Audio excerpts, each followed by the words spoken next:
Halo, assalamualaikum warahmatullahi wabarakatuh.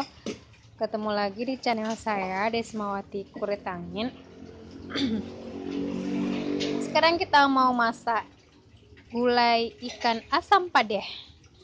Asam padeh itu bahasa Indonesianya asam pedas. Ini bahasa Paremannya asam padeh. Bahan-bahannya yang pertama, ini bumbu-bumbunya nih. Bawang merah 5 siung, bawang putih 2 siung, dan jahe sekitar segini. Terus jeruk nipis 2 buah, daun kunyit, dan ini pelengkapnya kacang panjang. Ini cabai merahnya 3 sendok makan, dan ini belimbing wuluh.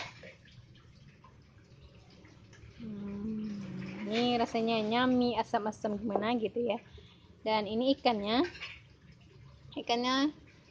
saya pilih ikan khas Pariaman. Kalau di Pariaman namanya ikan situhua.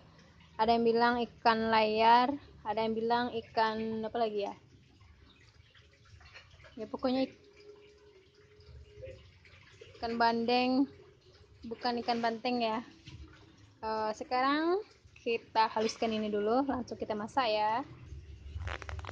Oke, kita masukkan cabai dan airnya kira-kira 500 ml.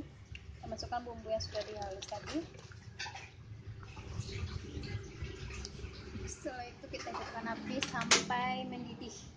Kita tunggu sampai mendidih. Oke, ini sudah mendidih. Kita masukkan ikan ini.